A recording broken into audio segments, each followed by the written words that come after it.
Behind me are the Crystal Palace dinosaurs, constructed by Benjamin Waterhouse Hawkins with the consultation of Richard Owen in the 1850s. Now, a lot of people will tell you that these dinosaurs are inaccurate. Yes, they are. Science has advanced since the 1850s. We now know that Iguanodon looked nothing like this. That horn on its nose was actually a thumb spike. However, an argument can be made for them being completely accurate.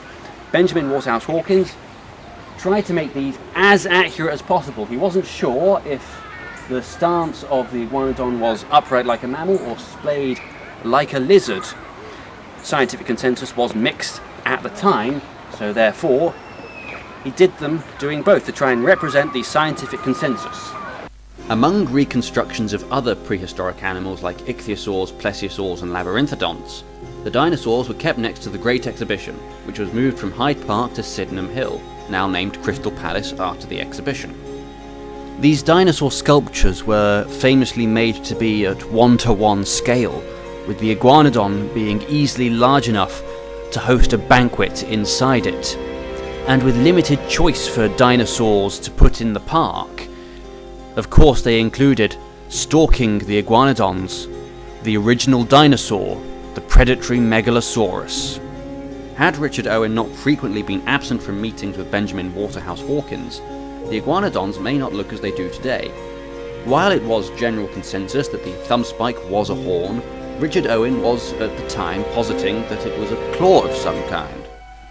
The original Crystal Palace burned down in 1936, but the dinosaurs remain today, now Grade 1 listed sculptures. While these were seen as curiosities of the scientific, dinosaurs ignited an altogether different feeling: adventure and daring do. After trying to kill Sherlock Holmes at the Reichenbach Falls, Sir Arthur Conan Doyle wanted to write a different hero, Professor Challenger. The first and most famous of the Professor Challenger stories is this: The Lost World.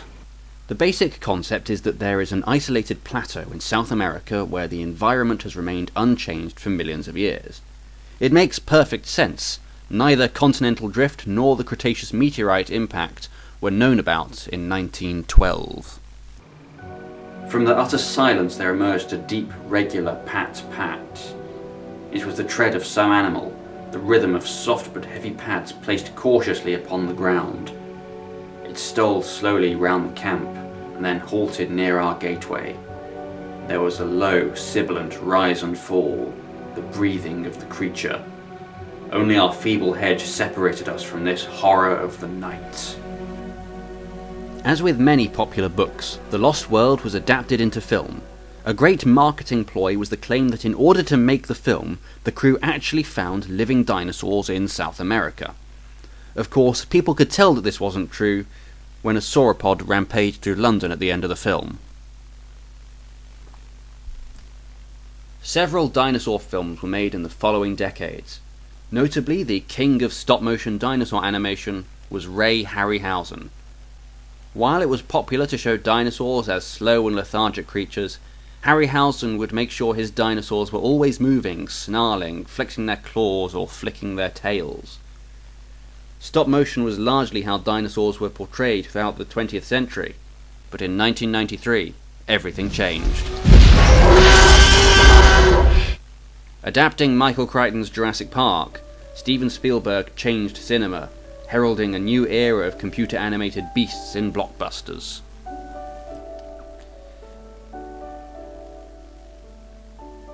Here I am talking with Jurassic Park superfan, Conor O'Keeffe. So tell me about the first time you watched Jurassic Park, if you remember it. Yeah, I do actually remember it. So I had my dad bought me the VHS way back. I think I wasn't around when the first movie actually came out. Yeah, I wasn't born yet. Neither was I. Yeah. Yeah, but so it'd been out for a bit. But yeah, he bought me the VHS, and I must have been about four years old, really young. And I remember he bought me both that one and the VHS of the sequel, The Lost World, at the same time. Mm-hmm. And I remember being in his house and having that movie on, and just the like, I think I was just super excited. I don't think there was anything scary about it at that point. I think a lot of the scary memories come a few years later. But I think if, like, in terms of the first proper, like, if I can call back to my reaction to a specific scene, was definitely the part where Ellie is ambushed by the raptor in the maintenance shed. Because, and then it sort of comes out behind her. Samuel Jackson's arm just falls off. Yeah, that stuff. I remember being absolutely terrified by those things. So, like, because it was so long ago, I can't really recall whether that was the first viewing or, like, a subsequent viewing. But yeah, I remember that stuff for sure. How do you think Jurassic Park changed cinema? In many, many ways, the way you can feel it's like DNA without being too weird by DNA and stuff. But you can feel it's DNA in so many films, like now, like not just like science fiction, but you can feel like horror stuff, like A Quiet Place that came out recently, just feels like an extended raptor scene from Jurassic Park. But in terms of like the big scale things, definitely down to those special effects, because I mean, we kind of grew up at a time where special effects were quite good, and we could see them on TV, we could see them in other movies. But when Jurassic Park came out, there really wasn't much like it. Are there any particular scenes from Jurassic Park that stick out in your mind? The Brachiosaur scene at the start when they first see the Brachiosaur. And like that's my favourite scene of the entire franchise. It just, that to me, that is the spectacle. Yeah. They did really well with capturing the awe of seeing a living dinosaur in that scene, and it has not been matched in anything since, which it would be hard to, because that's, as the audience, that's also our first time seeing a dinosaur. But honestly, when I get asked about like favorite scenes and things that stuck with me, especially thinking back to when I watched it, it's the scary bits. It's it's the scene with the Dilophosaurus. Okay. One of a kind scene. There's nothing like that in any other Jurassic movie or in a lot of movies. I just love that, that the dread of knowing that something bad is going to happen, and then it just happening in the most horrific way possible. Not only is this thing going to attack him, it pops out this horrible frill and spits venom. Like, it's just it's horrific. And I love it. Like, I was obsessed with the Dilophosaurus as a kid. It got me into lizards because it looked like a frilled lizard, because they took inspiration from frilled lizards.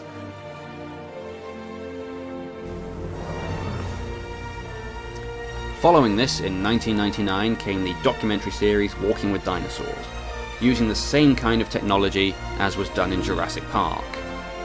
To me, Walking with Dinosaurs is not only one of the best pieces of dinosaur media, I think it's one of the best pieces of television ever made. Certainly one of the best documentaries ever.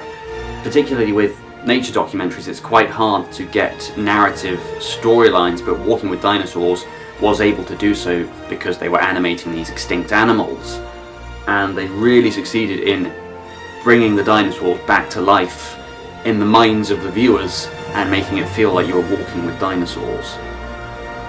Walking with Dinosaurs spawned a golden era of paleontology documentaries, and eventually the sci-fi drama series Primeval. In more recent years, there have been highly successful sequels to Jurassic Park, with another one on the horizon. Just like in the 19th century, life-size recreations of dinosaurs remain popular attractions. Unlike at Crystal Palace, these have animatronics inside, but the Victorians were massive fans of Automata, so perhaps these would have been even more popular than the Crystal Palace dinosaurs. While some dinosaur recreations may not be as accurate, there have been more discoveries of dinosaurs in the past 30 years than the previous 200. So this allows for more obscure species to be found and recreated in popular attractions. And here we have a life-size reconstruction, a family unit of Parasaurolophus, including a little baby. And facing them, the gargantuan reconstruction of a Brachiosaurus. Gastonia, named in the late 1990s and early 2000s, once thought to be the American Coelacanthus. And what dinosaur park would be complete without the big three? Stegosaurus, Triceratops, and the tyrant lizard king himself, Tyrannosaurus Rex. But of course, the biggest fans of dinosaurs are not necessarily scientists or academics, but children. It's never the children asking how to pronounce the dinosaur names, always the parents. And therefore, enthusiasm for the dinosaurs will likely carry on in every generation within our lifetimes and for the next few hundred years. And who knows what discoveries will come next that may create astounding attractions like this.